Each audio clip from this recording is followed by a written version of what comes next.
Bismillahirrahmanirrahim. Assalamualaikum warahmatullahi wabarakatuh. A'udzubillahi minasyaitonir rajim. Bismillahirrahmanirrahim. Alhamdulillahirabbil alamin.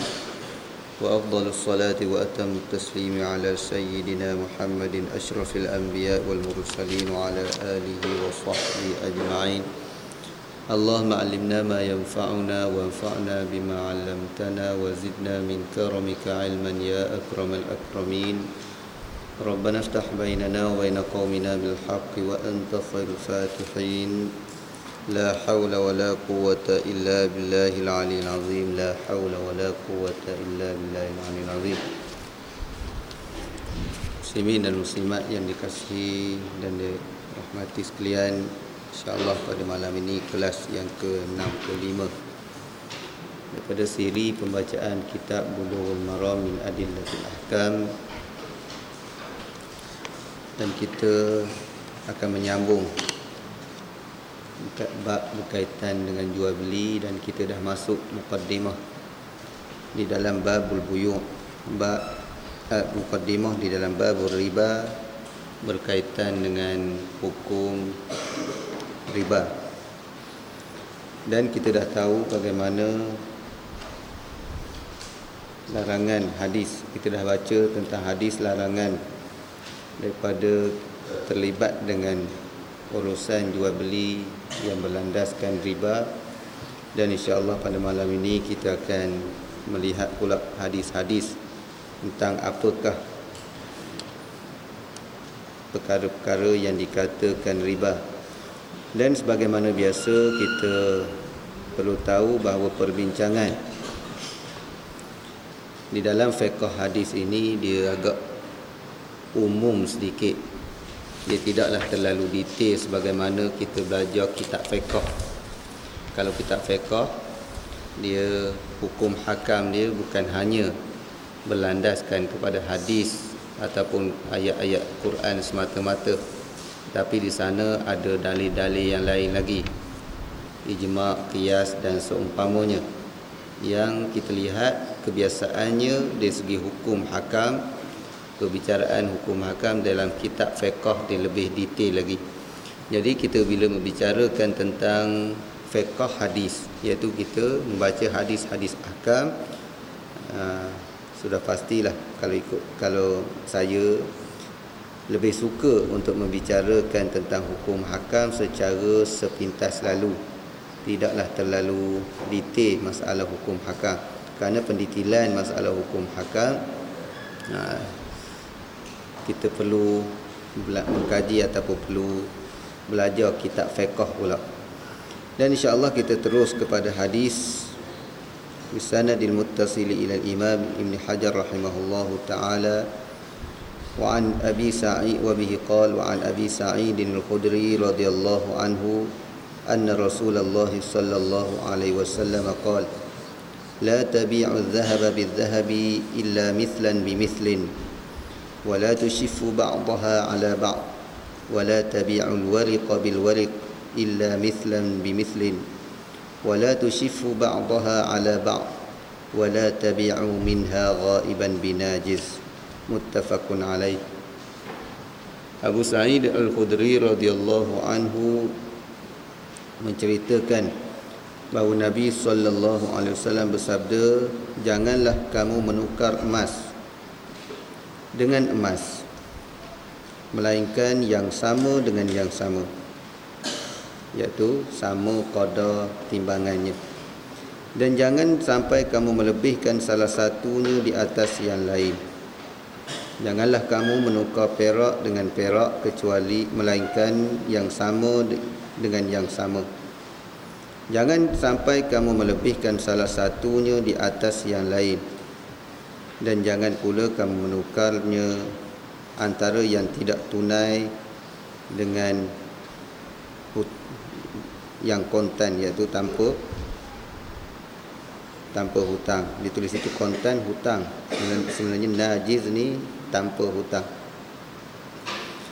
Hadis yang seterusnya, wa an Ubadah bin Samit radhiyallahu anhu qala Rasulullah sallallahu alaihi wasallam الذهب بالذهب والفضة بالفضة والبر بالبر والشعير بالشعير والتمر بالتمر والملح بالملح مثلا بمثل سواء بسواء يدا بيد فإذا اختلفت هذه الأصناف فبيعوا كيف شئتم إذا كان يدا بيد. رواه Muslim. Ubadah bin As-Samit radhiyallahu anhu menceritakan bahawa Rasulullah sallallahu alaihi wasallam bersabda, emas dengan emas, perak dengan perak, gandum dengan gandum, barli dengan barli, kurma dengan kurma, garam dengan garam, masing-masing harus sebanding, sama mutu dan timbangannya. Sebanding ni maknanya sama sukatan, bukan sama mutu, tak semesti sama mutu. Dan timbangannya lagi sama-sama kontannya, mana yadan biyadin ni tanpa hutang, bayar terus. Tetapi apabila barang-barang yang ditukarkan berbeza jenisnya, maka lakukanlah transaksi sesukamu apabila memang sama-sama kontannya tanpa hutang. Situ diterima apa? Tunai kan?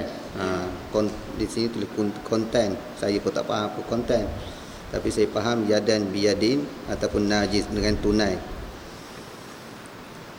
Pertama-tama hadis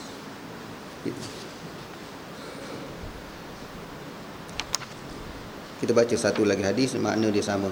Wa an Abi Hurairah radhiyallahu anhu qala qala Rasulullah sallallahu alaihi wasallam adh-dhahabu bidh-dhahabi waznan biwaznin mithlan bimithlin wal fiddatu bil fiddati waznan biwaznin mithlan bimithlin faman zada aw istazada fahuwa riba.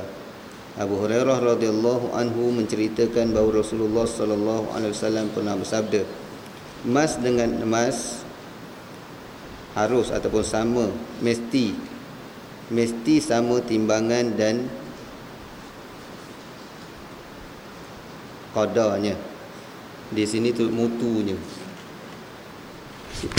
Terjemahan apa tadi? Di situ. Sebandingnya. Kalau sebut mutu ni saya rasa tu kurang tepat. Timbangan dan sebandingnya. Perak dengan perak harus satu sama, iaitu mesti sama pula timbangan dan sebandingnya. Barang siapa yang melebihkan salah satunya atau meminta kelebihan, maka lebihannya adalah riba. Hadis riwayat Muslim. Lapan kita ada 3 hadis. Hadis Abu Sa'id, Ubadah dan Abu Hurairah. Jadi saya nak ulang balik. Abu Sa'id Al-Khudri radhiyallahu ta'ala anhu, dia seorang sahabat Nabi yang termasuk daripada 7 sahabat yang meriwayatkan hadis lebih daripada 1000. Siapa ingat 7? Ada ingat? Yang 7 sahabat Nabi yang meriwayatkan hadis lebih daripada 1000. Saya ulang sekali lagi. Pertama Abu Hurairah radhiyallahu ta'ala anhu. Yang kedua Abdullah bin Umar. Yang ketiga Abdullah bin Abbas. Keempat Aisyah. Kelima apa?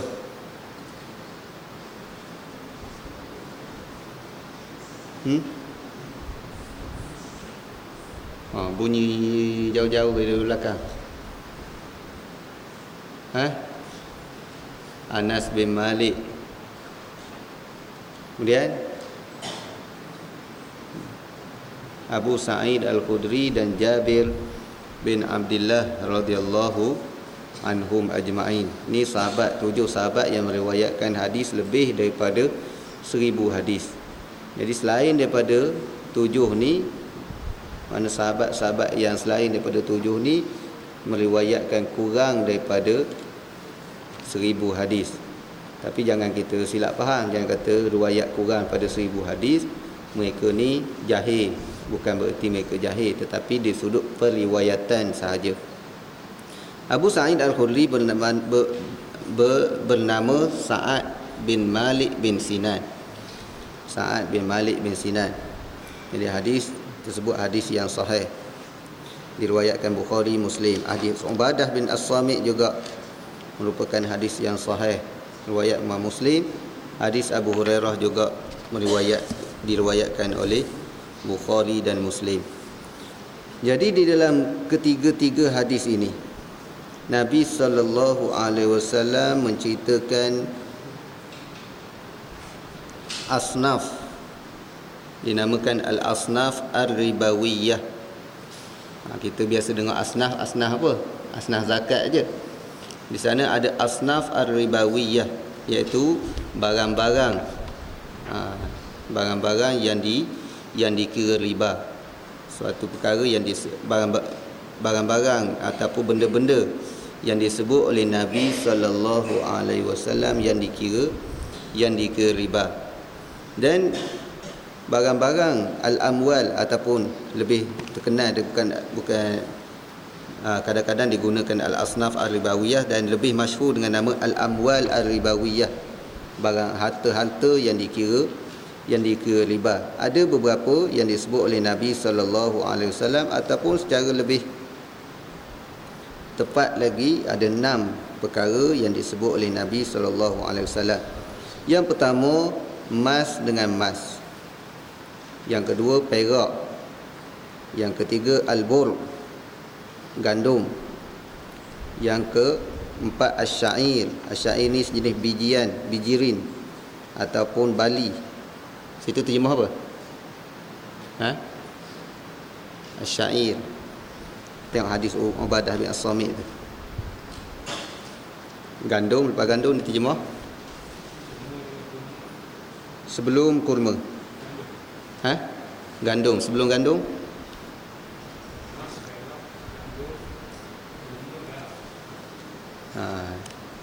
dia tinggal satu tu. Az-zahab, emas, fiddah, perak, al-bur, asyair, at-tamr, al-milh, garam. Ada terjemahan lain. Sini terjemah dengan bali.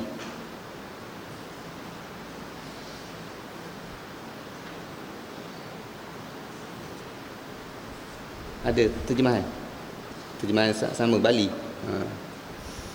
Ataupun sejenis bijirin. Okey. Ni 6. Al-asyair. Dan yang yang pertama tadi emas, perak, albur, gandum, syair ni sejenis bijirin juga. Wat tamar, yang kelima tamar. Yang keenam al-milh, garam. Ni 6 al-amwal ar-ribawiyah, 6 harta-harta yang dinamakan harta-harta riba. Sama ada makanan ataupun an-naqd ataupun sejenis mata wang. Tuan-tuan, berkaitan dengan 6 perkara yang disebut oleh Nabi sallallahu alaihi wasallam ini dan dikiaskan dengan yang seumpama dengannya, ada hukum-hukum yang tertentu. Kita lihat yang pertama, Nabi sebut jangan kamu jual emas dengan emas melainkan mithlan bimithlin, sama banyak. Mithlan bimithlin. Dan juga di antara yang Nabi sebut yadan biyadin, mesti dengan tanpa hutang. Tanpa hutang, dengan tunai. Ini hukum al-amwal ar-ribawiyah. Kalau kita nak buat pertukaran di antara emas dengan emas, mesti itulah caranya, sama banyak. Sebab itulah kalau kita semata-mata kita tukar emas buruk dengan emas baru dengan kadar berat dia yang tak sama, itulah hukumnya riba. Yang ni banyak orang tak perasan. Sebab itulah kita kalau nak tukar, kita bayar dulu ataupun kita kira dulu. Okey, aku nak jual emas buruk aku berapa harga? Sekian. Okey, satu akad yang kita selesaikan dulu akad, kita jual emas yang buruk kita. Kemudian barulah kita beli akad yang baru dengan kita buat akad yang kedua dengan kita beli emas yang baru. Sama ada kita nak tambah duit, kurang duit. Tapi kalau kita buat pertukaran begitu saja, bawa gelang bawa rantai. Okey, emas ni benda hak boleh dapat kita ni. Emas buruk aku, emas lama aku ni nak tukar dengan emas baru. Hak yang pattern model hak yang baru sikit. Memang kita tak nafikan nilai tak sama. Tetapi berat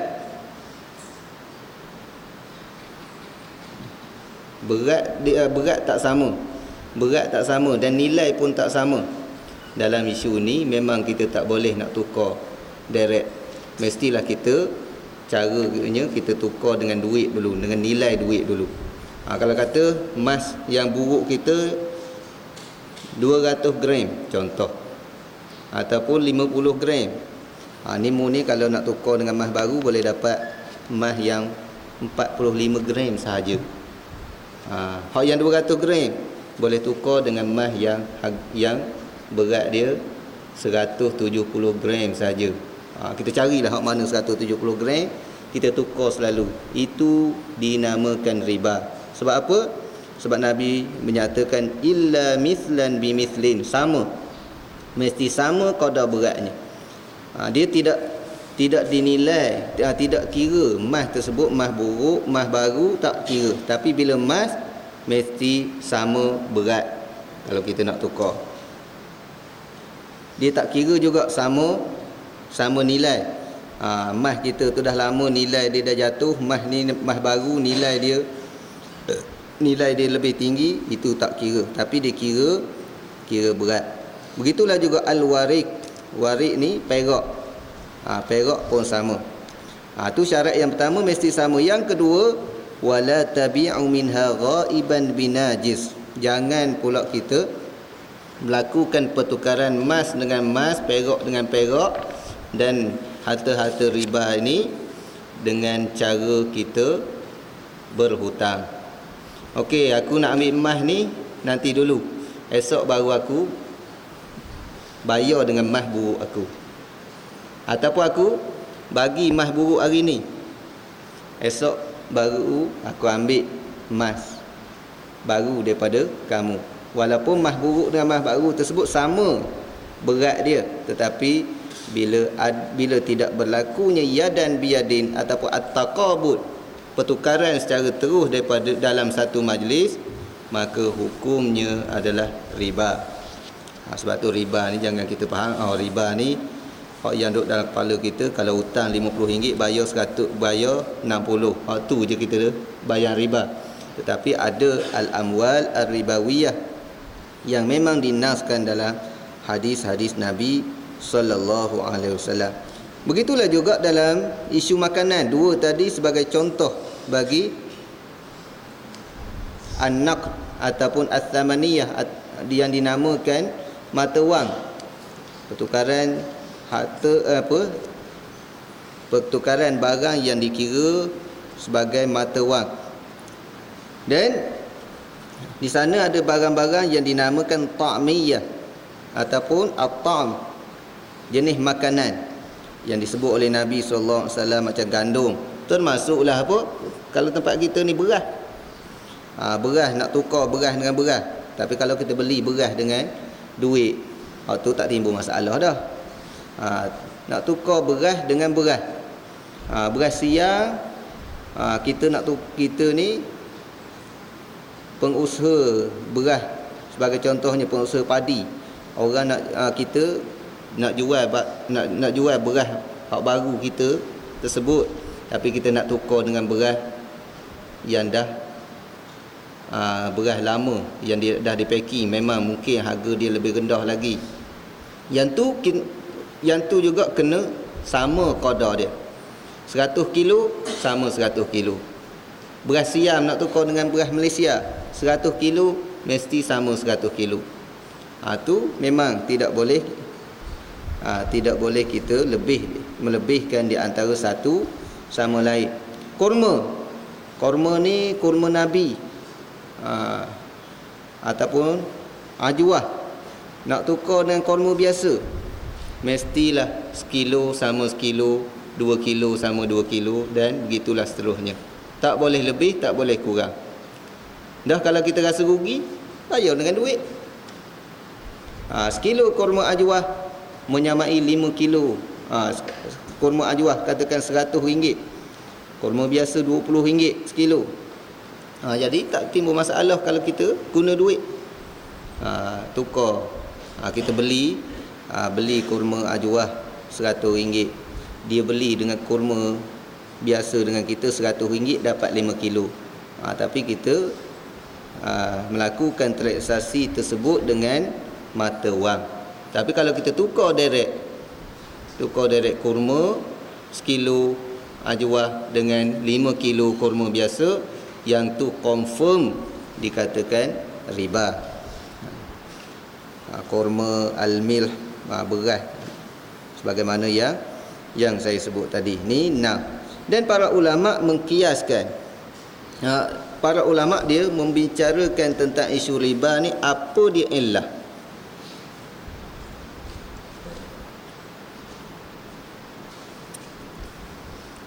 Illah ni penyebab. Apa sebab dia diharamkan? Tengok cek. Ulama ada khilaf. Memang Nabi sebut 6 perkara ni. Adakah 6 ni saja, hak lain tak terlibat dengan riba? Ulama menyatakan bukan. Tidak dikhususkan kepada 6 perkara ini sahaja, tetapi dikiaskan juga dengan perkara-perkara yang lain selain daripada 6 yang disebut jelas oleh Nabi SAW. Dah, apa sebab dia? 6 ni cari. Ulama khilaf, banyak sangat khilaf di situ. Antaranya kalau mengikut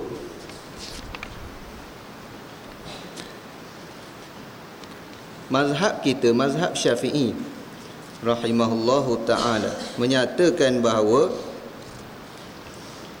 illah ataupun sebab haramnya, sebab dikira riba dalam perkara-perkara yang disebutkan tadi mengikut mazhab Syafi'i, ada 2 sebab, 2 illah. Yang pertama, an-naqdiyah ataupun thamaniyah, harta yang digunakan sebagai mata wang. Emas dan perak dijadikan mata wang, walaupun yang tidak buat mata wang lagi. Adakah as-thamaniyah yang sangat-sangat bernilai, emas dan perak. Kalau zaman kita ni, kita katakan duit, ringgit, dolar, tu dikiaskan dengan emas dan perak. Elah bagi emas dan perak, kenapa? Kerana dia barang yang paling bernilai, emas dan perak. Elah bagi 4 lagi adalah sejenis makanan, jenis makanan yang ditimbang ataupun yang disukat. Bila sebut makanan, walaupun Nabi sebut 4 saja dalam hadis ni, dikiaskan dengan benda yang lain. Contohnya apa? Kalau tempat kita ni beras, beras tukar dengan beras. Ataupun makanan, bukan hanya makanan asasi, makanan yang disebut oleh ulama tafakkuhan, makanan yang kita makan kerana makanan dalam bentuk buah-buahan. Buah-buahan pun mesti sama. Kalau kita nak tukar apple hijau dengan apple merah, sekilo mesti sekilo. Kalau berlaku pertukaran barang makanan dengan barang makanan, apple dengan apple, tu kalau jenis yang sama, apple nak tukar dengan lai, lantaklah nak entah macam mana pun. Berapa kilo apple, berapa kilo lai, kalau kita nak tukar begitu tak jadi masalah. Tapi kalau nak tukar barang tersebut sama, barang yang sama jenis, mestilah sama sukatan dia. Kalau sukatan dia timbangan, sama-sama timbangan. Kalau sukatan dia dalam bentuk kalau dia dikira mengikut sukatan, macam zaman dulu dia pakai cupok, pakai gantang, mesti sama cupok dan gantang. Tapi zaman kita ni sukatan kira timbang belaka dah. Tu yang dimaksudkan di dalam hadis ni. Adapun kalau kita lihat mengikut tengah mazhab yang lain, illah sebab kenapa diharamkan diharamkan perkara-perkara yang disebutkan tadi. Dalam mazhab Hanafi kalau tak silap,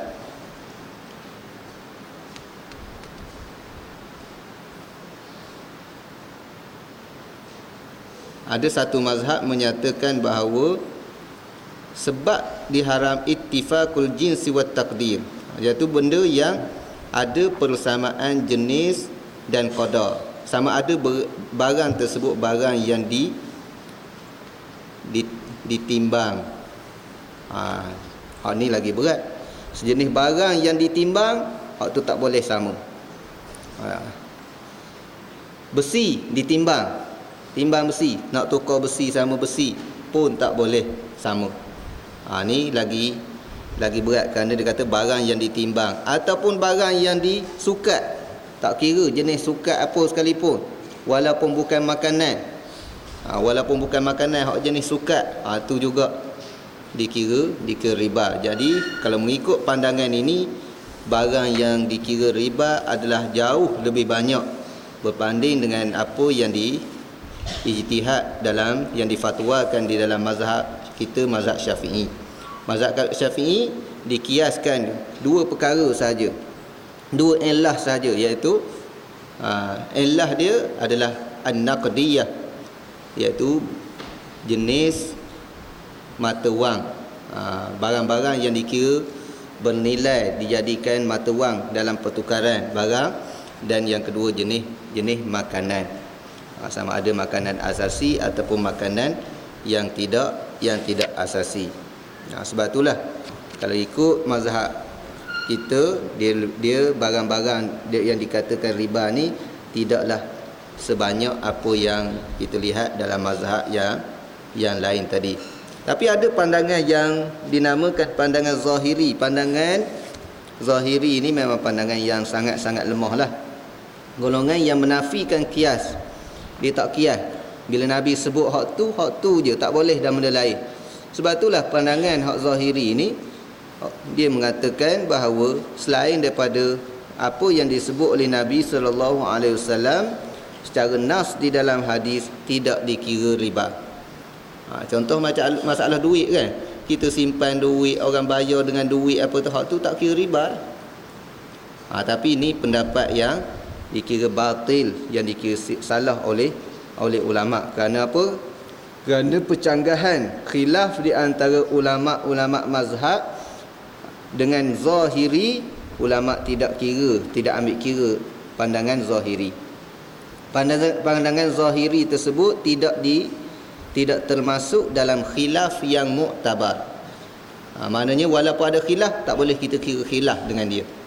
Kita kira seolah-olah pendapat tersebut tidak ada dalam kamus mazhab, dalam kamus khilaf.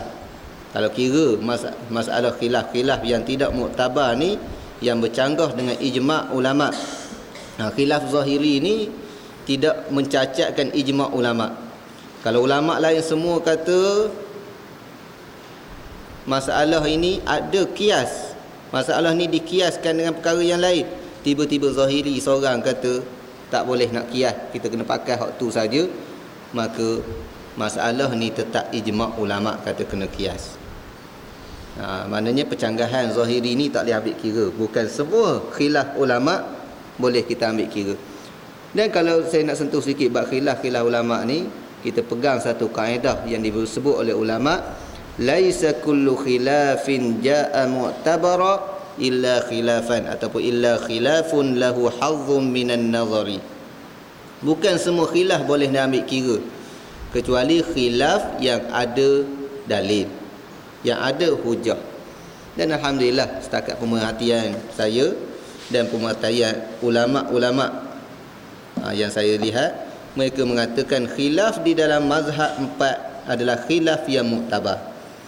Yang muktamad dalam mazhab Syafi'i, muktamad Hanafi, muktamad Maliki, Hambali, semua khilaf yang muktabar.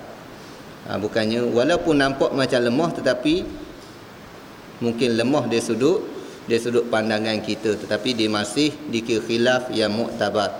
Tapi khilaf yang selain daripada mazhab Yang empat, dia kadang-kadang ada yang tidak muktabar. Sebab itulah tuan-tuan, bila kita korek, kadang-kadang orang terlalu luas bila jumpa dalam kitab ni, ada pendapat gini, ada pendapat gini, ada pendapat gini, pelik-pelik pendapat. Walaupun yang mengeluarkan pendapat tersebut bukan calon orang. Kadang-kadang fatwa tabi'in, ulama di kalangan tabi'in, fatwa seorang ulama yang mujtahid. Tetapi tidak semestinya seorang mujtahid tidak mengeluarkan fatwa yang tersilap. Bila fatwa dia jelas silap, ulama tidak menganggap fatwa tersebut adalah fatwa yang muktabar. Apatah lagi kalau berlaku percanggahan di antara fatwa ulama yang mujtahid dengan fatwa ustaz-ustaz kampung.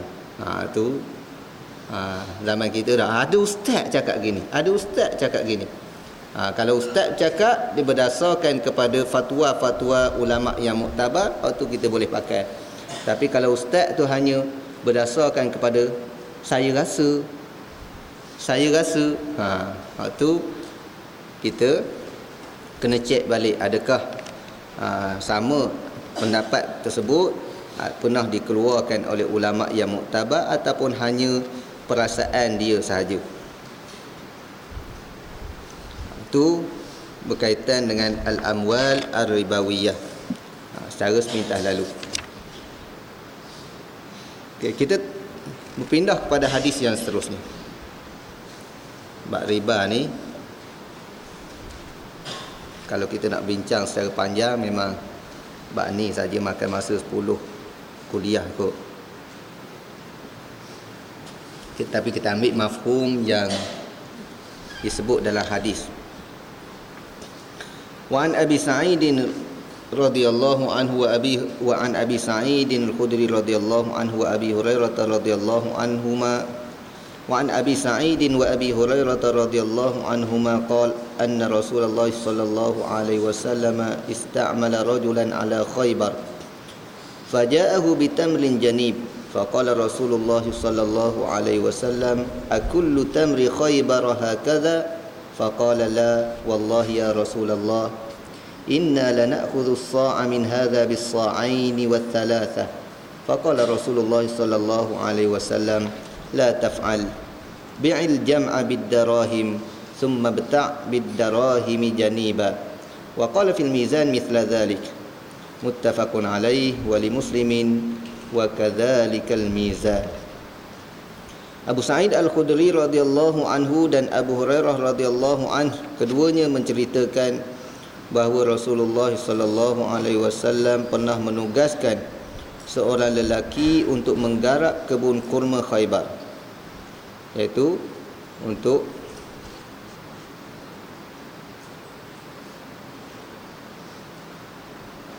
menggarap ni maknanya kutip zakat, bekerja. Istamala rajulan maknanya bekerja, menggunakan buruh. Istamala menggunakan seorang lelaki sebagai buruh. Faja'ahu bitamrin janib, kemudian lelaki tersebut datang dengan membawa hasil berupa buah kurma yang baik dan istimewa. Kurma tamrin janib, kurma yang kelas lah, yang molek. Lalu Rasulullah sallallahu alaihi wasallam bertanya dengan nada hairan, apakah hasil kurma Khaybar semuanya seperti ini? Dia menjawab, tidak. Wahai Rasulullah, tidak wahai Rasulullah, akan tetapi kami tukarkan hasilnya dengan kurma ini. Yang 2 atau 3 sa' dengan 1 sa' kurma ini. Sa' ni 1 gantang. 2 atau 3 gantang tukar dengan segantang. Rasulullah sallallahu alaihi wasallam bersabda, jangan kamu lakukan ini. Tetapi juallah semua hasilnya, kemudian wang dirham hasil penjualannya kamu belikan kurma yang baik dan istimewa ini. Baginda sallallahu alaihi wasallam menyatakan perkara yang sama sehubungan dengan barang yang ditimbang. Hadis riwayat Bukhari dan Muslim. Menurut teks yang ada pada Muslim disebutkan di penghujungnya, dan demikian pula halnya dengan barang yang ditimbang.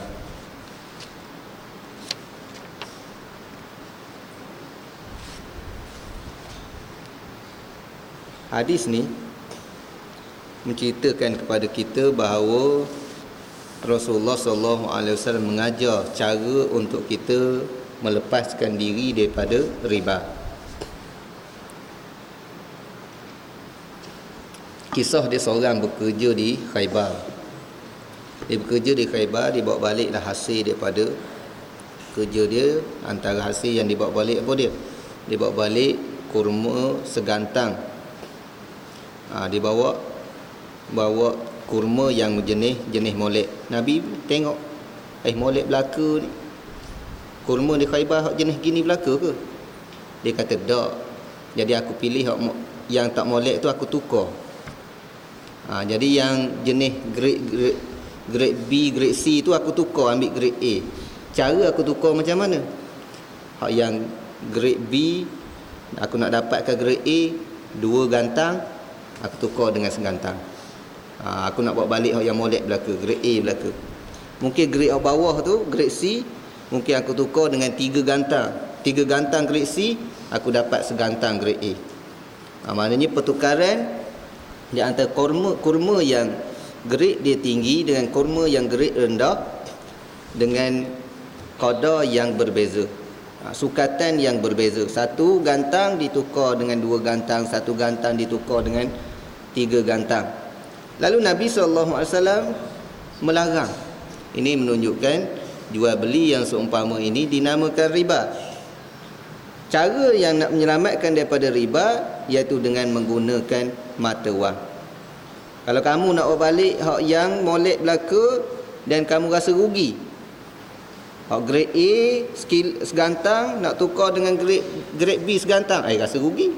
Nilai hak yang mahal ni lebih tinggi. Ataupun kita ada grade B nak tukar dengan orang lain grade A segantang sama segantang, taubat tak nak orang bagi. Cara macam mana? Cara Nabi ajar dengan menggunakan mata wang. Kamu beli bi' al-jam'a bid-darahim. Kamu beli barang tersebut dengan mata wang, dengan dirham. Kamu bayar dulu. Nak beli hak yang mahal, okey, beli dulu yang mahal dengan dirham atau wang perak. Kemudian dengan dirham yang kamu dapat tu kamu beli pula yang mahal. Kalau kamu nak bawa balik hak mahal belaka, iaitu dengan menggunakan mata wang. Maknanya tak boleh kalau kita nak buat tukar direct di antara tamar yang baik dengan tamar yang grade dia lebih rendah, melainkan mesti dalam keadaan sama sukatan. Sekilo sama sekilo, segantang sama segantang. Tak boleh nak tukar segantang yang baik dengan 2 gantang yang grade dia lebih rendah, ataupun tak sampai 2 gantang pun lebih sukatan dia. Sekilo suku, sekilo 200, itu pun tidak boleh. Lebih tersebut dinamakan riba. Ini yang diajar oleh Nabi SAW. Sebab itulah yang di akhir hadis ni bukan hanya gantang saja. Begitulah juga dalam isu barang yang ditimbang.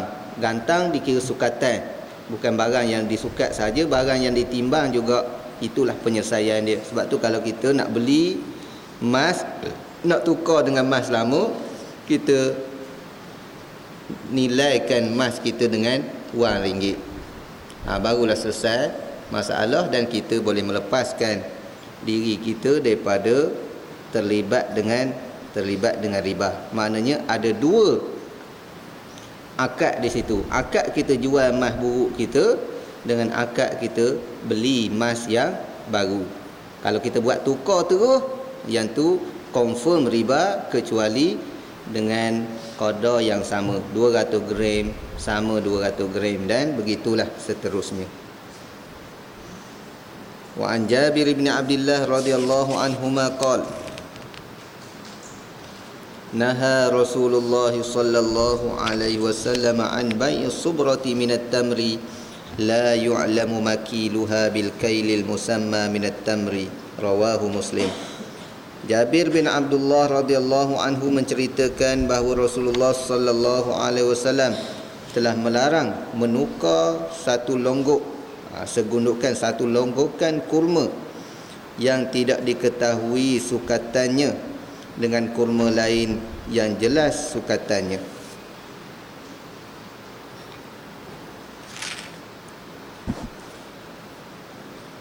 Jadi hadis ni Nabi melarang sahabat-sahabat jual satu longgok kurma yang tak tahu timbangan sukatan dia dengan dengan kurma yang dah ditimbang. Okey, kurma ni sekilo, tukar dengan selonggok. Selonggok tak tahu lagi berapa banyak. Kalau sekilo mesti tukar dengan sekilo. Kerana bila buat sekilo tukar dengan selonggok, mungkin ada lebih ada kurang. Bila ada lebih, yang lebih tu dikatakan riba. Bila kurang juga riba. Ada lebih kurang, itu dinamakan riba. Dan amalan jual beli yang seumpama ini, jual beli yang sah tetapi haram. Sah tapi haram, berdosa. Maknanya berlaku perpindahan milik berlaku tetapi haram. Kerana dalam isu jual beli ini ada jual beli yang dikira tak sah, tak berlaku pindah milik. Ada jual beli yang tak sah tu memang haram lah, tak sah dan haram. Ada yang sah tetapi haram. Sah haram makna apa? Berlaku pindah milik tetapi berdosa. Itu dua yang berbeza. Dalam riba ni sah jual beli tetapi hukumnya haram, berdosa. Kalau dalam semayang pun ada sah semayang tapi berdosa. Macam mana? Sembahyang yang dibuat contoh oleh banyak kitab-kitab, sembahyang dengan pakaian yang dicuri. Curi pakaian orang, semayang dengan tu. Tutup aurat dengan pakaian yang dicuri, sah semayang tapi berdosa. Apa makna sah semayang? Makna semayang tersebut tidak perlu diqada. Begitulah dalam isu jual beli ini. Ada jual beli yang haram tetapi sah, ada jual beli yang memang haram dan tak sah. Antara jual beli yang haram tapi sah iaitu jual beli setelah azan pada hari Jumaat bagi orang yang wajib melakukan solat Jumaat. Waktu jual beli sah tetapi haram. Maknanya tak payah pulang balik lah barang yang dibeli itu, tapi hukumnya haram.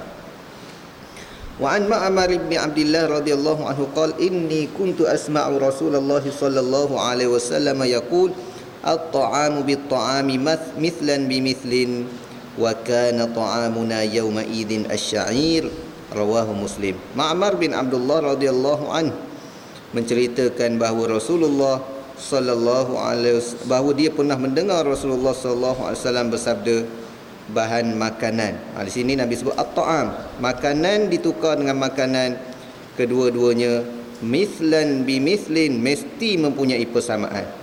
Harus di sini harus indun. Harus indun makna mesti. Betul?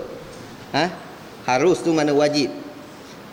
Solat 5 waktu hukumnya harus mengikut indun, tapi wajib mengikut orang Melayu.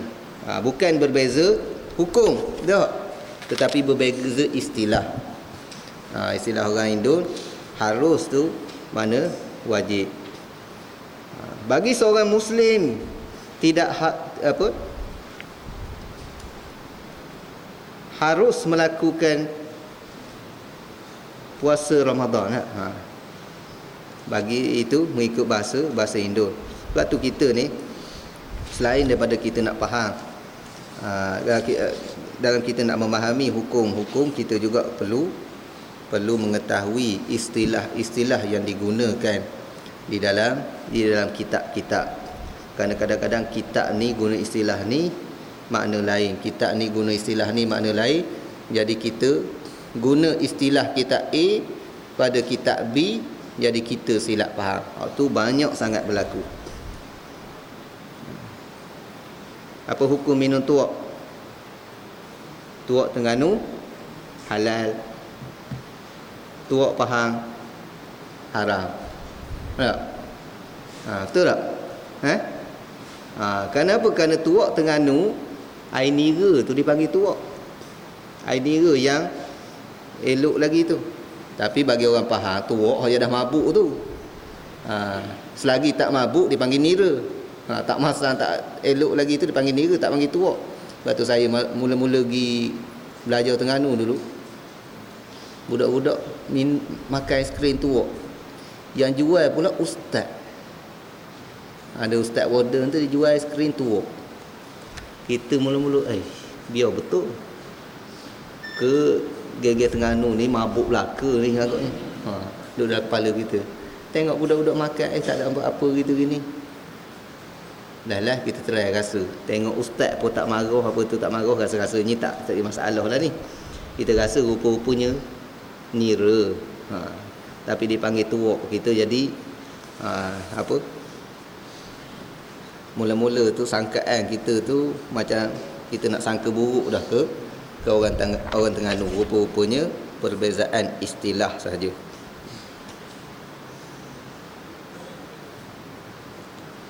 Jadi harus di situ mana wajib mempunyai persamaan. Saat itu, iaitu waktu itu, zaman itu, makanan kami adalah gandum. Iaitu makan gandum. Sahabat-sahabat Nabi SAW makan gandum. Jadi gandum dengan gandum mestilah mislan bimislin, mestilah sama qadar dia kalau nak berlaku pertukaran. Dan pertukaran makanan sesuatu dengan sesuatu, itulah yang dinamakan jual beli. Kita kena faham jual beli apa dia? Muqabalatu iwadin bi'iwad. Pertukaran suatu barang dengan satu barang, ataupun muqabalatu malin bimal. Pertukaran satu benda dengan satu benda itu dinamakan jual beli. Tak semestinya dengan duit. Kita walaupun kita dah jadi satu adat kebiasaan kita jual beli dengan duit, tetapi pertukaran satu benda dengan satu benda itu juga dinamakan jual beli. Ana nak tukar kitab Bulughul Maram dengan Sahih Bukhari, tukar je, itu juga dinamakan jual beli. Hakikatnya jual beli walaupun kita menggunakan istilah tukar. Itu hakikatnya jual beli. Jadi pertukaran-pertukaran dalam bentuk makanan mestilah mislan bimislin. Kemudian berkaitan dengan riba lagi, banyak lagi hadis-hadis ni. Wa an Fadalah bin Ubaid radhiyallahu anhu qala ishtaraitu yawma Khaybar qiladatan bi 12 dinara fiha dhahabun wa kharas fafasaltuha fawajadtu fiha akthara min 12 dinara fadhakartu dhalika lin-nabiy sallallahu alaihi wasallam faqala la tuba'u hatta tussal, rawahu Muslim. Fadalah bin Ubaid radhiyallahu anhu menceritakan, aku pernah membeli seutas kalung semasa perang Khaybar dengan harga 12 dinar. Kalung itu diperbuat daripada emas dihiasi dengan untaian mutiara. Emas campur mutiara. Lalu aku memisahkannya dan ternyata sudah itu ku jumpai nilai keseluruhannya lebih daripada 12 dinar. Ketika ku sampaikan hal itu kepada Nabi SAW, maka baginda SAW bersabda, perhiasan kalung itu tidak boleh dijual sebelum dipisahkan satu sama lainnya. Hadis riwayat Muslim. Kenapa Nabi larang? Yang pertama kita kena tahu, Akih ni Fudalah dia beli kalung, rantai lah, mudah cerita, harga 12 dinar. Rantai emas, emas campur dengan permata. Ada emas, ada permata, 12 dinar. Apa dia dinar? Dinar wang emas.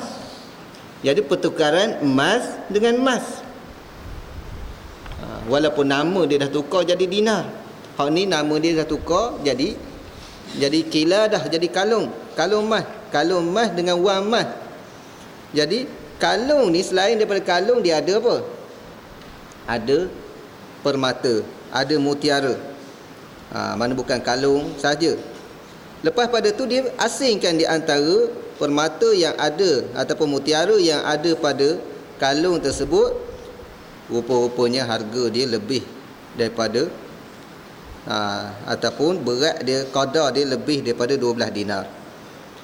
Jadi emas yang dibeli, emas yang ada pada kalung tersebut lebih daripada 12 dinar.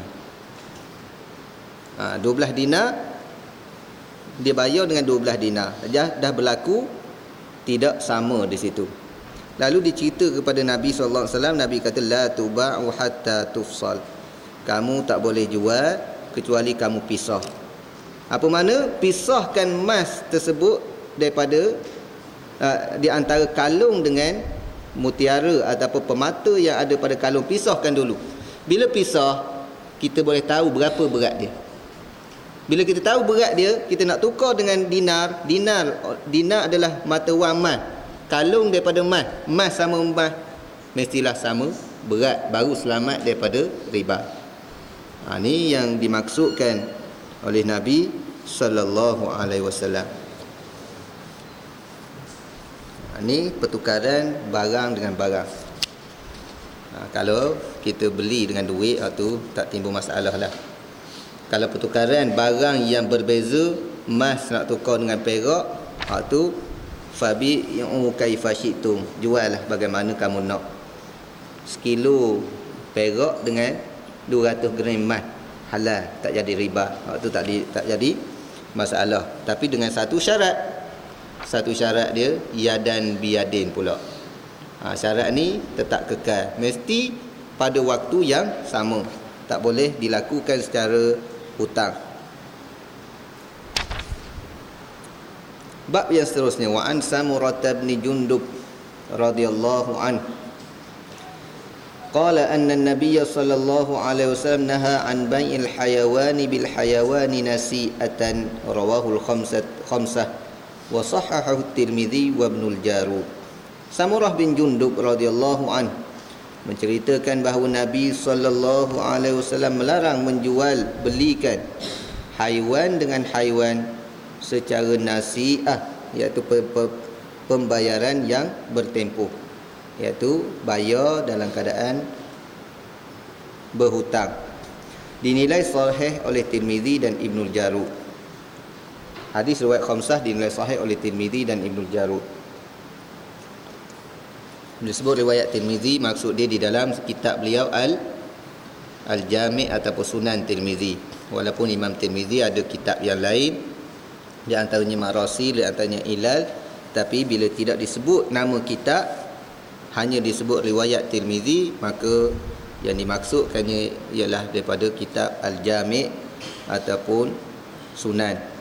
Sebab kitab beliau setengah ulama menamakan Sunan, setengahnya menamakan Jami', dan penamaan kitab Tirmidzi dengan Jami' sebenarnya adalah lebih tepat. Jami' Tirmidzi lebih tepat nama dia. Dan Ibnul Jarud dalam kitab beliau yang bernama, kena tanya ni, banyak dia kerap kali ulang, mudah ingat sikit. Karim, ada jumpa? Ibnul Jarud, kitab beliau Al-Muntaqa. Al-Muntaqa, hadis-hadis pilihan. Hadis juga kitab yang menghimpunkan hadis-hadis sahih sahaja. Jadi apa pengajaran hadis ni? Jadi hadis ni dari segi sanad dia tak ada masalah. Kita baca satu hadis lagi, kita syarah sekaligus. Wa an Abdullah bin Amr radhiyallahu anhuma anna Rasulullah sallallahu alaihi wasallam amarahu an yujahhiza jayshan fanafidatil ibil fa amarahu an ya'khudha ala qala'is sadaqah qala fa kuntu akhudhul ba'ira bil ba'irain ila ibilis sadaqah, rawahu al-Hakim wal Baihaqi wa rijaluhu thiqat. Abdullah bin Amr bin Al-As radhiyallahu anhuma menceritakan bahawa Nabi SAW pernah memerintahkan kepadanya untuk menyediakan suatu pasukan, iaitu pasukan tentera. Namun unta kenderaan telah habis. Maka baginda memerintahkan kepadanya untuk mengambil unta-unta muda yang diperlukan dari harta zakat. Harta muda, unta-unta muda daripada harta zakat. Abdullah melanjutkan, lalu aku mengambilnya dari harta zakat. Seekor unta nanti akan kubayar dengan 2 ekor unta. Hadis riwayat Hakim dan Baihaqi. Semua perawinya dapat dipercayai. Hadis ini sahih menurut Syekh Nasir Albani. Okey. Kita lihat hadis ni. Hadis Samurah, Nabi melarang jual binatang dengan binatang dalam keadaan tidak tunai.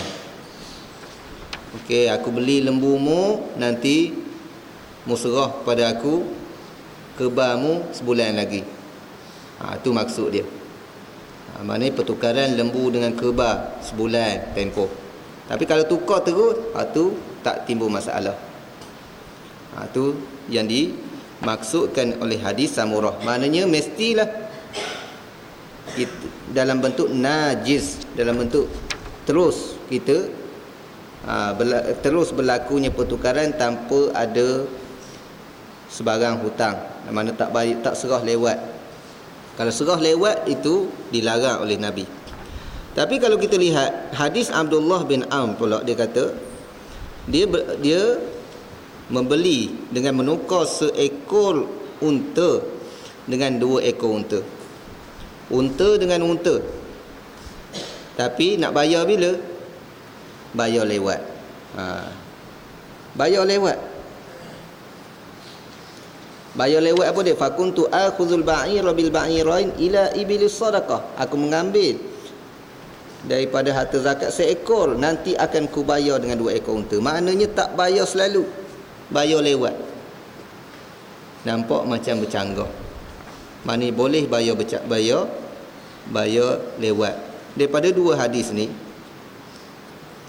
para ulama dibahas hadis mana yang lebih hadis mana yang kita nak jadikan fatwa di dalam masalah ni. Jual haiwan dengan haiwan hukumnya harus tukar binatang dengan binatang. Dan juga ulama menyatakan oleh kerana binatang ni tidak termasuk daripada al-amwal ar-ribawiyah, senarai-senarai yang riba tadi, maka boleh dia dilakukan secara berbeza qadar. Seekor jual dengan 2 ekor. Aku nak beli, nak tukar seekor lembu dengan 3 ekor kambing, hukumnya harus. Hukumnya harus. Seekor lembu dengan 3 ekor kambing. Seekor lembu apa? Lembu yang besar tu. Ataupun kambing. Mudah cerita. Kambing bu. Besar tu. Kambing Jamna Pari. Seekor kambing Jamna Pari nak tukar dengan 3 ekor kambing kampung. Boleh hukumnya.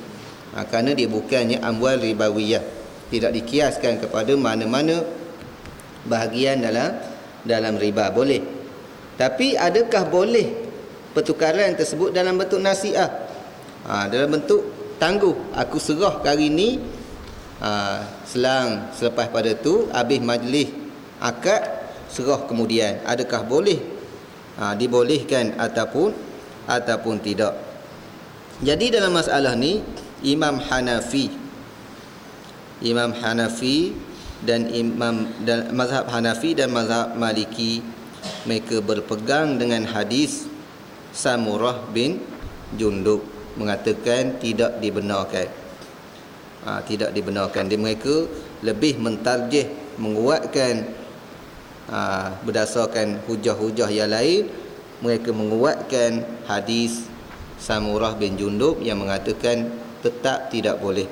Tapi mazhab kita, mazhab Syafi'i dan Hambali pula, mereka lebih cenderung untuk beramal dengan hadis Abdullah bin Amr yang mengatakan boleh.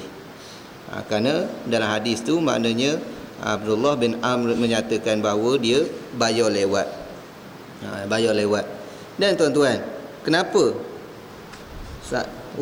ada ulama pilih hadis ni, ada ulama pilih hadis ni, dan apa jawapan terhadap hadis yang dia tak terima? Memang ada banyak jawapan. Di antaranya ulama yang menerima hadis Samurah bin Jundub, mereka mempertikaikan tentang kesahihan hadis Abdullah bin Amr. Ulama yang berpegang dengan hadis Abdullah bin Amr pula ada menyatakan bahawa hadis Samurah bin Jundub adalah hadis yang dinasahkan hukumnya. Mana hukum yang tu dinasahkan, maknanya ada jawapan-jawapan daripada ulama, dan ulama tidak mudah nak menolak satu-satu hadis, melainkan apabila mereka melihat mereka tidak mengamalkannya kerana ada di sana sebab-sebab, sama ada dinasahkan, sama ada kecacatan dari sudut hadis.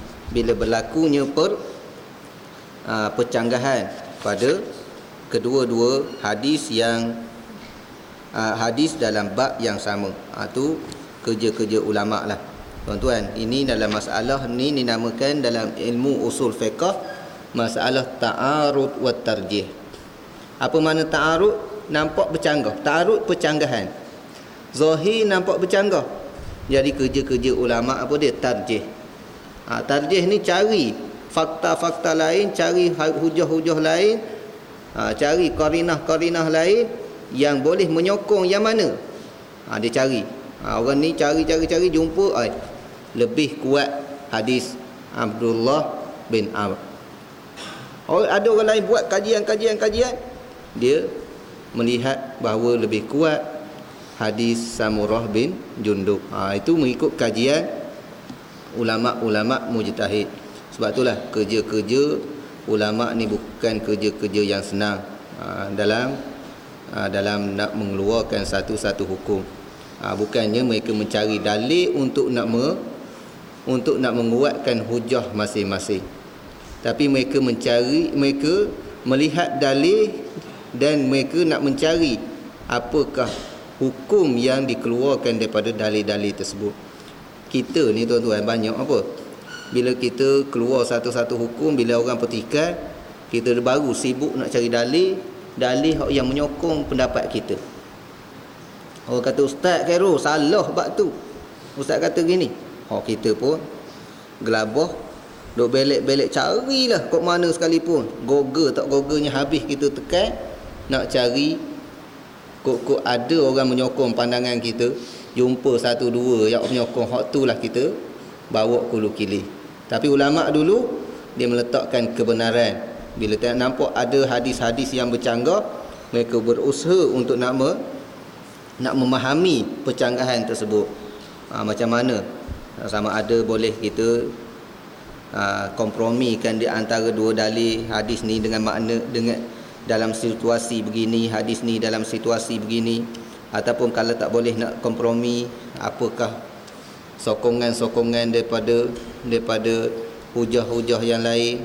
Tu kerja-kerja ulama yang mujtahid. Sebab itulah tuan-tuan, kalau kita tengok sepintas lalu hadis ni, kalau kita nak berhujah sebagai contohnya, kita tanpa kita melihat kepada pendapat ulama, baca Sunan Tirmizi hadis Samurah bin Jundub, kita akan kata tak boleh. Pertukaran binatang dengan binatang dalam bentuk hutang ataupun penyerahan yang lewat, kita akan kata tak boleh. Sebab hadis ni jelas. Dan kalau orang kata ada mazhab Syafi'i kata boleh, kita akan kata mazhab dengan hadis mana lebih kuat. Tak? Mestilah kita pegang mazhab, pegang hadis. Mazhab tu letak tepi. Contoh, kalau orang baca hadis Tirmizi tanpa melihat kepada pandangan ulama. Tapi kalau orang baca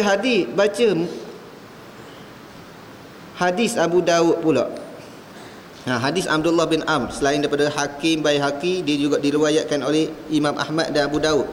Baca hadis Abu Daud pula, Mereka akan kata, ni tak boleh ni boleh ni. Mazhab Syafi'i kata boleh. Ada orang mazhab Hanafi kata, mazhab aku kata tak boleh. Kita akan kata mazhab Hanafi dengan hadis mana lebih kuat. Kita kata mestilah kita tolak mazhab Hanafi, pegang hadis. Hadis lebih kuat. Percanggahan hadis dengan mazhab Hanafi. Itu kita. Kenapa? Kerana kita baca hadis riwayat Abu Daud sahaja. Kita tidak mengumpul hadis-hadis keseluruhan dalam bab tersebut. Ulama mujtahid sebelum dia mengeluarkan fatwa, semua hadis-hadis dalam bab tu dia kumpul belaka dulu, barulah dia buat kesimpulan. Dalam bab pertukaran ataupun jual binatang dengan binatang ni, kumpul segala hadis, tengok, cek belaka sanad begitu begini, kemudian akhirnya baru dia boleh buat kesimpulan. Kalau setakat jumpa satu hadis, kita rasa ni hadis sahih, Imam Tirmizi kata sahih. Siapa Imam Tirmizi nak awak? Pendapat mazhab Syafi'i, kita nak lawan dengan hadis. Banyak orang bercakap begitu. Tapi bila kita melihat kepada fatwa-fatwa ulama, perbahasan-perbahasan ulama dalam masalah ta'arud wa tarjih, dan juga perbahasan-perbahasan ulama dalam isu muqaranah di antara al-aqwal, di antara mazhab fiqh, pandangan-pandangan fiqh ini, kita lihat bahawa kehebatan ulama, dan mereka semua tujuan tidak lain dan tidak bukan masing-masing nak mencari yang mana yang lebih tepat dan yang mana yang lebih benar bagi pandangan mereka. Sebab itulah tuan-tuan, pendapat yang paling rajih bagi mana-mana masalah khilafiyah adalah pendapat siapa? Hanafi ke Syafi'i ke Hanbali? Ke Maliki? Pendapat yang paling rajih dalam masalah khilafiyah adalah pendapat keempat-empat mazhab. Kenapa? Kerana ulama-ulama dalam mazhab Syafi'i, dia tidak akan memberi fatwa kecuali setelah dia mengkaji dan dia meyakini itulah yang paling kuat. Begitulah juga mazhab lain. Mazhab Hanafi, ulama-ulama dia tidak akan bagi fatwa menyatakan pendapat tersebut muktamad setelah dia mengkaji dan dia meyakini itulah yang terkuat. Jadi kalau kita nak pakai hak yang rajih, kalau ikut pendapat mazhab Syafi'i daripada awal hingga akhir, kita tak pegang langsung dengan mazhab lain, sebenarnya kita juga beramal dengan pendapat yang rajih. Kita juga beramal dengan pendapat yang rajih. Aku hanya berpegang dengan mazhab Syafi'i saja. Hak lain aku tak cekak, tak berani, tak rajih dah tu. Tak jadi satu kesalahan. Cuma kadang-kadang kita dikelirukan dengan tarjih setengah tokoh. Memang kadang-kadang kita tak nafikan ada tokoh-tokoh yang layak membuat pilihan. Dia buat pilihan masalah ni, dia tarjih mazhab ni. Masalah ni dia pilih mazhab ni, dan masalah ni dia tarjih mazhab ni, sehingga orang menganggap bahawa itulah yang terbaik berbanding dengan mazhab-mazhab. Masalah sentuh laki perempuan, dia kata Hanafi rajih. Masalah sapu kepala, dia kata Maliki pula rajih. Masalah berkaitan dengan tertib dalam wuduk, mereka mengatakan Syafi'i pula rajih. Dia campur, dia menganggap itu yang rajih. Itu pandangan dia. Bukan makna orang yang tak pegang dengan pandangan tokoh tersebut, mereka mengamalkan pandangan-pandangan yang dhaif. Itu suatu benda yang kita kena faham. Jadi kesimpulannya, kalau orang yang tak belajar mazhab lain, jangan bimbang. Dia belajar, dia sempat belajar Syafi'i je, dia mengamal dengan Syafi'i pun dah dikira beramal dengan rajih, pendapat yang rajih. Itu jangan bimbang. Sebab kadang-kadang ramai juga orang yang rasa tak berapa nak tu. Ustaz, mazhab Syafi'i ni ada pendapat-pendapat ada yang tak rajih Ustaz. Jadi saya nak tahu hak mana tak rajih, hak mana tak rajih. Kalau pendapat-pendapat muktamad dalam mazhab, yakinlah itu yang ditarjihkan, yang paling kuat mengikut ulama-ulama mazhab. Maknanya ikut orang lain tu, orang lain mengikut kajian dia, pendapat yang lain lebih kuat, tu kajian orang lain. Kerana otak manusia berbeza, dan terutama dalam masalah-masalah yang Allah Ta'ala dan Nabi SAW tidak memutuskan suatu keputusan yang qat'i. Kalau yang qat'i itu tidak ada rajih tak rajih dah. Rotan apa sebab orang yang apa berzina 100 kali, mi'ata jaldah 100 kali sebab, tu tak ada rajih tak rajih. Antara betul dan salah. 99 salah, 100 betul, 101 salah. Tu tak ada 100 paling rajih. Kalau ada orang kata 100 paling rajih, tu tak betul. 100 tu qat'i. Sebab tu qat'i, potong tangan tu qat'i. Cuma teknik nak potong tangan, mana pergelangan tangan, siku, yang tu ada masalah rajih ataupun tidak rajih. Sembahyang zuhur 4 rakaat, tak ada rajih, tak ada tak rajih, antara betul dan salah. Sembahyang subuh ada kunut tak kunut, rajih ataupun tak rajih. Mana ada ulama mentarjihkan ada kunut sepanjang masa, ada ulama mentarjihkan kunut hanya pada nazilah saja. Hak tu bab rajih dengan tak rajih. Okey, dalam masalah ni jelas ada dua pandangan ulama. Walaupun perkara yang seumpama ni kerap kali saya ulang, tapi sebagai peringatan untuk kita semua. Hadis yang seterusnya,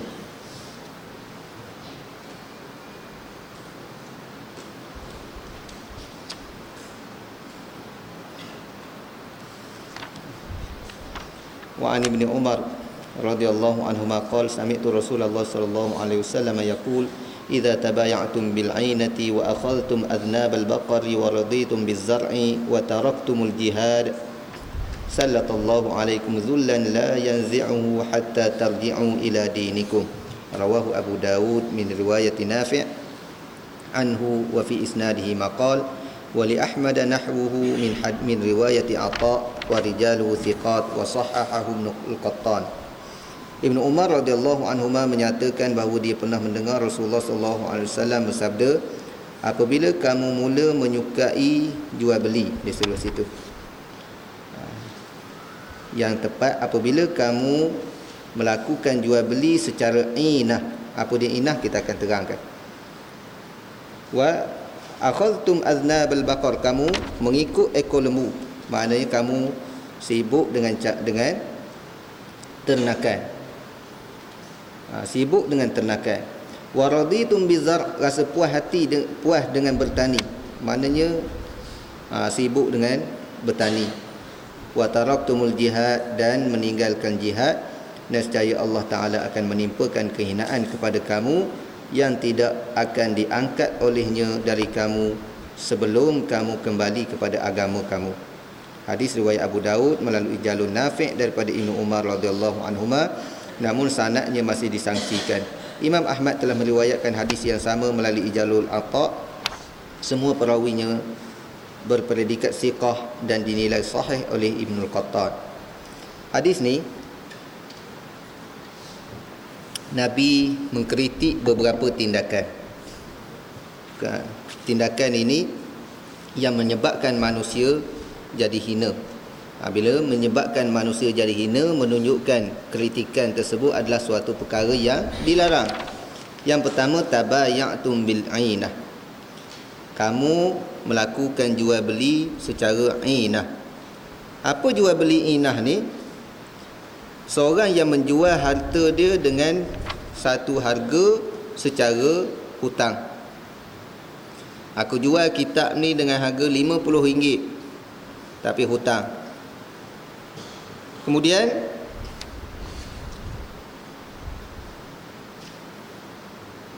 dia beli balik, tengok orang ni tak boleh nak bayar, okey tak apalah, aku beli balik kitab ni denganmu dengan harga yang lebih rendah.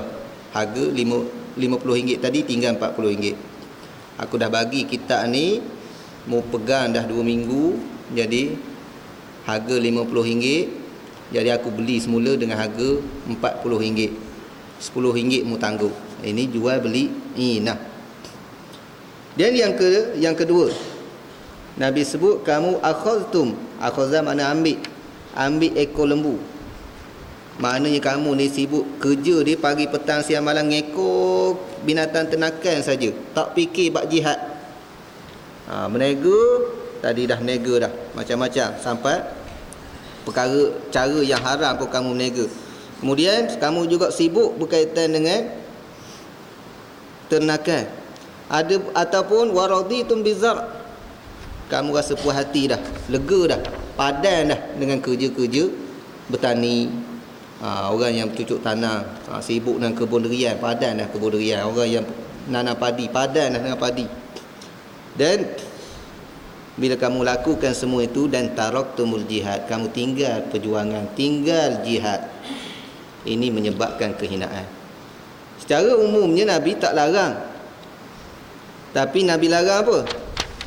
Nabi tak larang kita berusaha. Nabi larang sampai peringkat wa akhaztum. Kalau jual beli, tak larang jual beli. Tetapi bila orang melampau dalam jual beli ini sehingga mereka melakukan transaksi jual beli yang haram, di antaranya bai'ul inah. Nabi tak larang kamu nak menternak binatang, tapi Nabi larang sampai peringkat akhaztum aznabal baqar. Ni mengikut balarah ni. Akhaztum, kamu pegang ekor lembu. Apa makna pegang ekor lembu ni? Seolah-olah kamu tak lepas dengan kerja tu. Tak ada masa untuk nak berjihad. Pagi, petang, siang, malam duk pegang ekor lembu. Maknanya duduk kepala dia tak ada apa, lembu. Lalah jadi bodoh, lebih teruk kepada lembu. Bab lembu ni saya teringat Ustaz Zahar. Dia buat perbandingan orang yang bodoh, dia kata lebih bodoh daripada lembu yang menang dalam pertandingan lembu-lembu bodoh seluruh dunia. Lebih bodoh daripada lembu yang menang dalam pertandingan lembu-lembu bodoh seluruh dunia. Tu ayat Ustaz Azhar. Tapi dia kata lembu ni ada hebat dia. Contoh kehebatan lembu, dia kata apa? Dia kata jalan raya, lalu menteri, kereta lain kena tepi bagi laluan ke menteri. Lalu raja nak lalu, menteri kena tepi, raja lalu. Tapi lembu nak lalu, raja kena berhenti. Raja kena berhenti, raja pun kena meraihkan lembu lagi. Tu kata ada hebatnya. Nabi larang sampai peringkat akhaztum. Dan gitu juga bercucuk tanam. Bercucuk tanam Nabi tak larang, tapi Nabi larang sampai peringkat raditum, kamu rasa puas hati dengan kerja tu saja. Padanlah pemikiran dia pagi petang cucuk tanam. Zaman sekarang ni orang berkebun, orang getah je lah fikirnya. Sawit je lah fikirnya, tak fikir bab perjuangan. Wa taraktum jihad, al jihad, kamu meninggalkan jihad, maka balasan dia akan ditimpa kehinaan. Kemudian kita ambil satu hadis lagi. Wa an Abi Umamah radhiyallahu anhu anin Nabi sallallahu alaihi wasallam qala man syafa'a li akhihi syafa'atan. Syafa'atan ke bi syafa'atin? Ada ba tak ada? Tak ada ba. Fa ahda lahu hadiyatan faqabilaha faqad ata baban 'aziman min abwabir riba. Rawahu Ahmad wa Abu Dawud wa fi isnadihi maqal. Abu Umamah radhiyallahu anhu menceritakan dari Nabi SAW, baginda bersabda, barang siapa memberikan suatu pertolongan kepada saudaranya, lalu saudaranya yang telah ditolongnya memberikan balasan hadiah kerana jasanya itu, dan hadiah itu diterimanya, bererti dia telah memasuki salah satu pintu riba yang besar. Hadis riwayat Ahmad, Abu Dawud, namun sanadnya masih diperselisihkan. Mana sanadnya ada kecacatan. Fihi maqal, mana ada kecacatan. Kenapa hadis ni dan sanad dia ada kecacatan? Kerana dalam perawi kepada hadis ini ada seorang yang bernama Al-Qasim bin Abdullah bin Abdurrahman. Dia ni Imam Ahmad menghukumnya dhaif. Kerana periwayatan daripada Imam Ahmad, guru dia sehingga sampai kepada Rasulullah, dalam silsilah periwayatan tersebut ada orang yang dikira dhaif, yang lemah. Maka ada kecacatan sedikit dalam hadis ni. Tapi walaupun hadis ni ada sedikit kecacatan, maksud dia kenapa Imam Ibn Hajar mengambil hadis ni? Kerana maksud dia disokong oleh hadis-hadis yang lain, yang mana Nabi melarang daripada rasuah. Dia ada sedikit unsur-unsur rasuah. Siapa yang bantu saudaranya dengan bantuan lalu diberi hadiah, ini maknanya unsur-unsur rasuah. Dalam bab bantu orang ni tuan-tuan, tak semua bila kita bantu orang, jangan kita faham hadis ni secara umum.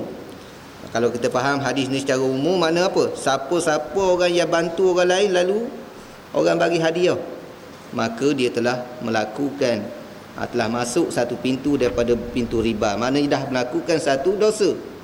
Tetapi hadis ini tak patut, tidak sewajarnya kita faham secara umum.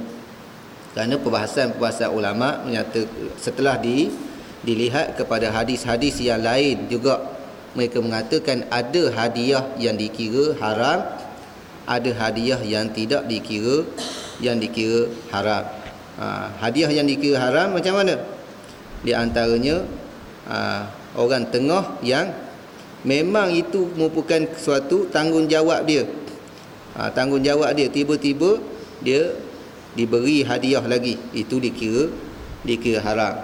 Dikira haram diambil. Ataupun dalam syafaat, membantu orang dalam kerja-kerja yang tak betul, itu dikira haram. Sebab itulah syafaat ni, bantu orang ni, termasuk zaman sekarang ni, termasuk kerja sebagai peguam bela di antaranya. Peguam bela kita jangan ingat kita nak selamatkan orang saja, kena ambil kira hukum halal haramnya. Kalau kes tersebut kes yang memang ada perkara yang memang jelas kita nampak salah, kita nak bela juga, bererti kita telah membela perkara yang haram. Dan walaupun kita nampak macam membantu, tetapi hasil daripada guaman kita, bayaran guaman kita itu dikira haram. Jangan kita kira orang nak bantu, orang minta tolong bantu, kita bantu. Cuma tuan-tuan, ada juga kita boleh bantu penjenayah. Tak semestinya kita haram membantu penjenayah jadi peguam bela. Apabila kita melihat hukuman yang dikenakan kepada penjenayah tersebut tidak setimpal, hukuman berat sangat, jadi kita bantu jadi peguam kepada mereka untuk mengurangkan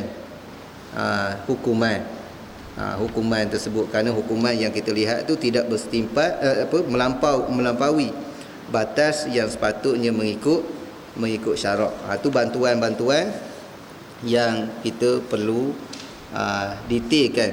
Tidak semua dikira haram, tetapi ada yang dikira haram. Tapi kalau bantuan-bantuan yang biasa, perkara yang harus ni, ulama menyatakan harus kita dapat hadiah. Dia tak tolong apa? Tolong masa banjir, tolong orang buat itu, tolong orang buat ini, tiba-tiba tuan rumah bagi hadiah kain plekat selai seorang, tu tak jadi masalah. Tidak, saya tak jumpa ulama kata dalam isu yang seumpama tu haram kita ambil hadiah. Tapi zahir hadis ni, kalau kita pukul rata umum, hadis ni kita fahami secara umum, maka kita akan kata haram belaka. Kita tolong orang, tak boleh ambil upah hadiah walaupun sedikit pun. Tetapi itu bukanlah pemahaman yang tepat terhadap hadis ni. Kemudian kita akan berpindah pada minggu hadapan insya-Allah dalam bab ar-rushwah.